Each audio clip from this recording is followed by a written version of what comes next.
Soula Saïd Soufou, bonjour. Bonjour. Vous êtes un élu local engagé dans le centre, on le sait, SADA et la 3CO.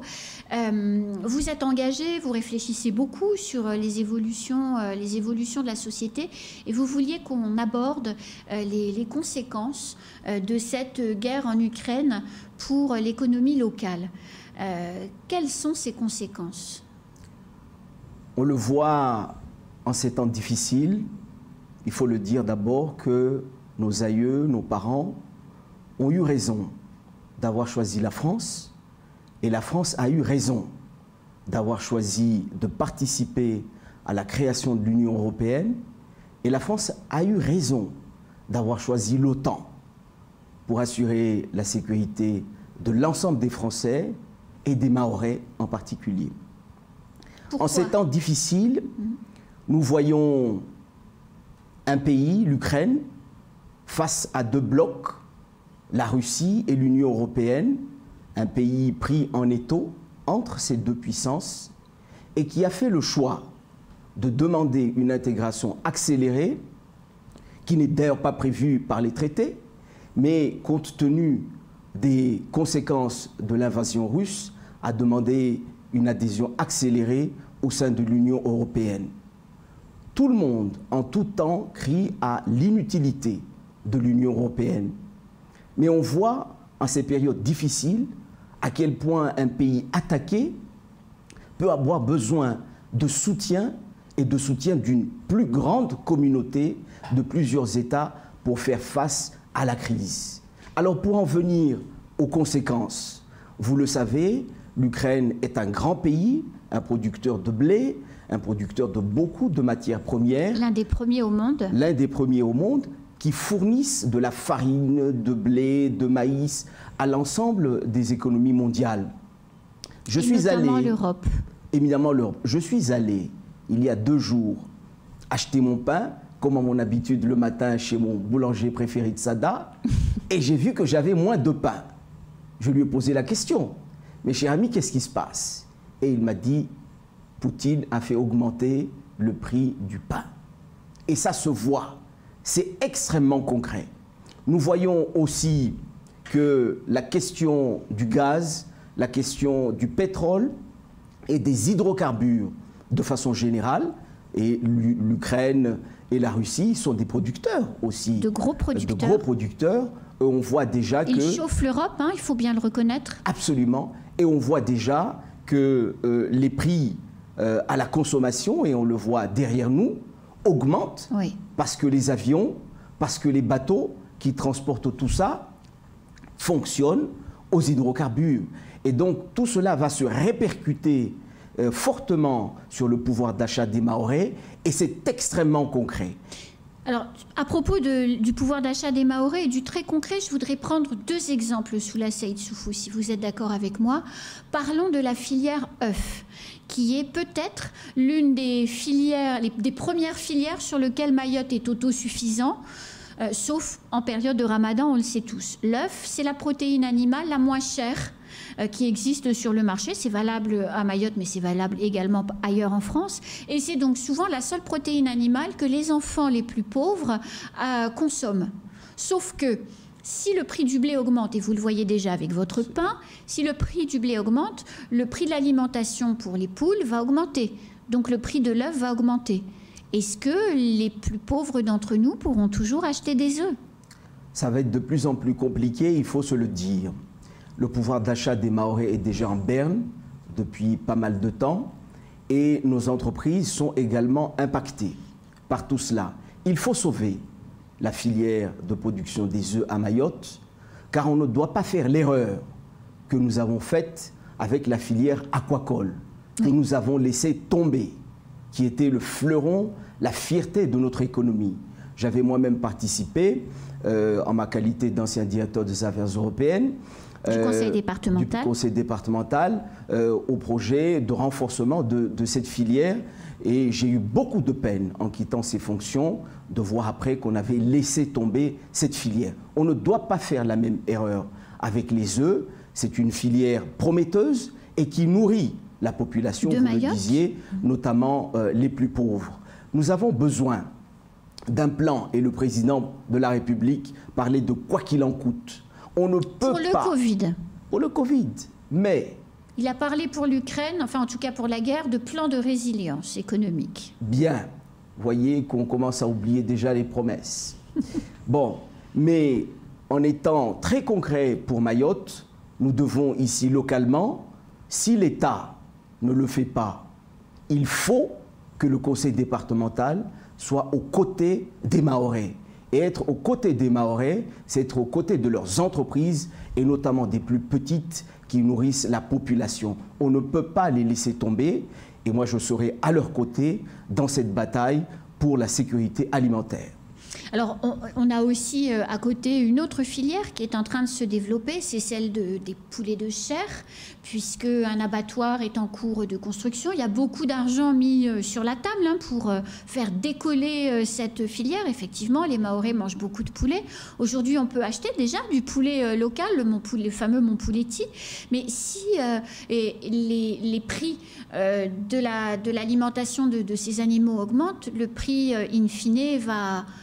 Enfin, du poulet, des morceaux qui sont vendus également à la découpe, va augmenter. Est-ce qu'on va continuer à pouvoir s'offrir la viande locale? Il faut sauver ces filières. Mais comment? Ce sont nos fiertés. Oui. Ailleurs, on soutient le rhum. Il y a des plans gouvernementaux européens pour soutenir le rhum. Et la banane? Et la banane. Pourquoi on ne va pas faire la même chose pour nos filières locales? Le rhum et la canne à sucre sont des productions réunionnaises, antillaises. Absolument. Ici, nos productions, nous le disions tout à l'heure, après avoir coulé honteusement la filière aquacole, il faut sauver les œufs et la filière avicole. Il faut le faire parce que si on ne sauve pas ces filières-là, c'est Mayotte qu'on est en train de mettre aux enchères. Les Mahorais doivent se nourrir, c'est un aliment de base, le poulet de chair. Les aviculteurs sont des gens extrêmement investis dans leur métier. Oui. Ils forcent le respect par les difficultés qu'ils traversent. L'honneur du conseil départemental, qui est en charge des questions de développement, est d'être à leur côté. Moi, j'attends, dans les jours qui viennent, je ne maîtrise pas le calendrier du département, mais je m'attendrai à ce qu'il y ait des déclarations, des annonces sur le soutien de ces filières, car c'est la base même de notre alimentation qui est menacée et on ne peut pas entrer dans le mois sacré du Ramadan en ayant la peur de ne pas pouvoir se nourrir le soir. Alors, est-ce que vous pensez que les autorités locales, préfecture, conseil départemental, doivent anticiper puisque l'augmentation des prix, elle est inéluctable. Le président de la République le dit, Jean Castex le dit, mais qu'est-ce qui se passe dans le concret? Est-ce qu'on anticipe suffisamment sur ce qui va se passer? Je le disais à l'instant, je n'ai pas encore entendu les autorités locales, territoriales et de l'État s'exprimer sur le sujet. C'est extrêmement inquiétant. À l'approche du Ramadan, du jeûne, il faut que les fidèles entrent dans le mois sacré en ayant la garantie que les autorités sont aux côtés de la population. Ce que je souhaite que les autorités fassent, c'est déjà d'écouter les producteurs. C'est extrêmement important car ils sont seuls. Moi, je les vois parce que j'en côtoie beaucoup. Puis il y en a dans votre territoire? Absolument, qui font le marché du dimanche de Sada. Je vous y invite. Dimanche prochain, vous pourrez les saluer. Moi, je suis à leur écoute et ils ont besoin qu'on les soutienne. Car ce sont nos producteurs. C'est notre fierté et on ne peut pas dire que Mayotte ne se développe pas, qu'on ne crée pas d'emplois si on n'est pas à l'écoute de ceux qui s'investissent, qui investissent et qui produisent. Alors, parmi les conséquences possibles, il y a aussi les cyberattaques. On sait que la Russie est très très en avance par rapport aux autres pays sur ses capacités d'influence de l'opinion publique. Est-ce qu'il faut redouter ça à Mayotte? Il faut le redouter partout sur le territoire national et sur le territoire de l'Union. J'ai entendu des annonces du gouvernement qui étaient en alerte pour se préparer à ces attaques qui sont, je le pense, inéluctables. Après les sanctions qui ont été annoncées, il faut s'attendre à une riposte ferme de Vladimir Poutine. D'autant plus que nous sommes classés en pays hostile maintenant. Absolument, puisque nous sommes aux côtés de l'Ukraine. Il faut donc être extrêmement attentif parce que ces attaques, ces cyberattaques peuvent s'attaquer à des réseaux vitaux comme l'eau qui est électronisée actuellement, comme l'électricité, comme les avions, comme les tours opérateurs, comme l'ensemble des aéroports. Donc ce sont nos vies qui sont en jeu puisque la France a choisi d'être aux côtés des oppressés en Ukraine. Il faut que nous nous attendions à des attaques et donc l'ensemble des administrations, y compris municipales, doivent être en alerte car on ne sait jamais qui peut être attaqué. Et comment. Et comment. Et quand. Et quand.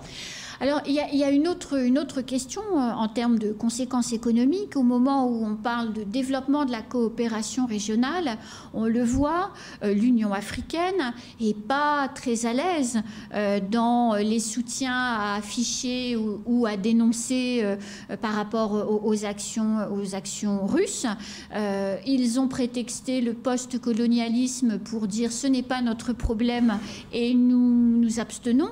Mais en réalité, sous la Saïd Soufou, est-ce que ce n'est pas la traduction d'une forme de prise de pouvoir économique qui existe déjà dans ces pays, puisque la Russie a investi beaucoup d'argent, a envoyé aussi des mercenaires, je pense au Mali et à d'autres pays de l'Union africaine. Et est-ce que ça ne démontre pas que l'Union africaine est déjà acquise à la Russie? L'Union africaine, certainement la Russie, la Chine. La Chine et la Russie ont investi massivement en Afrique depuis plusieurs décennies. Ouais. Et aujourd'hui, les intérêts russes et chinois en Afrique sont phénoménaux. Leur position n'est pas étonnante. Elle me désole parce que l'Union africaine et les pays européens ont eux-mêmes dénoncé l'ingérence d'un certain nombre de puissances étrangères dans différents États de l'Union africaine. On aurait pensé que l'Union africaine aurait été plus virulente. Mais étant entendu que les intérêts russes et chinois sont énormes dans ces pays, cette réaction est tout à fait normale. Moi, je m'attendrai, en ce qui nous concerne ici dans la région, à ce que nous redoublions de vigilance par rapport à ce qui va se passer dans les prochains jours, dans les prochaines semaines. Il n'est pas exclu que nous puissions avoir, dans le cadre de l'initiative chinoise de la route de la soie qui traverse notre région, il n'est pas impossible que nous puissions avoir des manœuvres, quelles qu'elles soient, dans notre région. Parce que justement, sous Mayotte, la France, a des velléités fortes de piloter une coopération régionale, notamment avec Madagascar, avec les Comores, dont les positions par rapport au conflit en Ukraine sont ambiguës, hein, n'est-ce pas? Oui. La route de la soie, donc c'est la plateforme sino-russe, essentiellement chinoise, qui contrôle ce boulevard de développement économique, qui va passer à proximité de nous. Mais finalement, est-ce que Mayotte fait encore partie du jeu de la coopération régionale dans ce contexte économique qui est en bouleversement? Est-ce que, en gros, Madagascar aura encore envie de commercer avec Mayotte quand elle aura peut-être des menaces de son nouvel ami russe? Mayotte a une carte à jouer. C'est la carte de la France, c'est la carte de l'Union européenne. Oui. Nous devons regarder au-delà de nos frontières. Oui. Regarder notre région, les potentialités qu'il y a. Nous serons intéressants si nous proposons quelque chose aux pays de la région, notamment à Madagascar, qui a des besoins en santé, qui a des besoins en éducation, qui a des besoins en termes de renforcement de capacités institutionnelles, qui a des besoins dans divers domaines. Oui. Notre position est forte parce que nous sommes un territoire relativement stable institutionnellement, nous avons une monnaie stable et nous avons la chance d'avoir dans notre région un sentiment que l'Union européenne et la France doivent renforcer leur présence. Et renforcer la présence de la France et de l'Union européenne, c'est renforcer Mayotte, c'est renforcer La Réunion, c'est renforcer la présence de la France dans cette région. Et le président du conseil départemental, qui a des prérogatives fortes en matière de coopération et de développement économique, a une carte à jouer avec ses services pour que le conseil départemental de Mayotte soit associé à cette montée en puissance de la France et de l'Union européenne. Autrement, tout cela se fera à La Réunion et nous allons encore une fois continuer à pleurer. Une dernière question, Soula Saïd Soufou. On a des soldats mahorais, donc engagés, qui sont déjà partis sur des terrains à proximité de l'Ukraine pour se positionner, pour défendre l'Union européenne, puisqu'ils sont dans des pays de l'Union européenne. Est-ce que nous, ici à Mayotte, comme en France d'ailleurs, mais c'est Mayotte qui nous intéresse, est-ce que la population a pris suffisamment conscience de ce qu'est une guerre? Parce qu'en réalité, aucun d'entre nous ne sait ce qu'est une guerre. La mémoire des précédents combats n'a pas suffisamment été partagée par l'ensemble des Mahorais. Beaucoup de Mahorais, quand ils parlent de combat aujourd'hui, parlent de combat pour la départementalisation. Oui, oui. Là, on parle de guerre. Exactement. De meurtres, de fusils et de canons. Et de bombes. Et de bombes. Et donc de vies ravagées. C'est ce qui se passe en Ukraine. Oui. Prions pour que nous puissions continuer à jouir de cette sécurité, de cette stabilité relative. Vous parliez avec le président du syndicat, le secrétaire général des commissaires de police, de l'actualité de la violence à Mayotte. Mais par rapport à ce qui se passe en Ukraine, oui, estimons-nous heureux. Et moi, je souhaite qu'on puisse continuer à alerter l'ensemble de la population sur ces questions de guerre, pour que nous puissions, et c'est mon message, continuer à militer pour avoir plus de France à Mayotte, plus d'intégration dans la France, plus d'intégration dans l'Union européenne, car nous voyons que l'Ukraine demande à entrer dans l'Union européenne. Nous avons eu raison de réclamer l'Union européenne, nous avons eu raison d'avoir choisi d'être une région ultra-périphérique de l'Union européenne, et cela nous procure une sécurité. Il faut que nous allions plus loin dans cette intégration, et c'est tout le sens de mon combat. Merci Soula Saïd Soufou. À bientôt. À bientôt.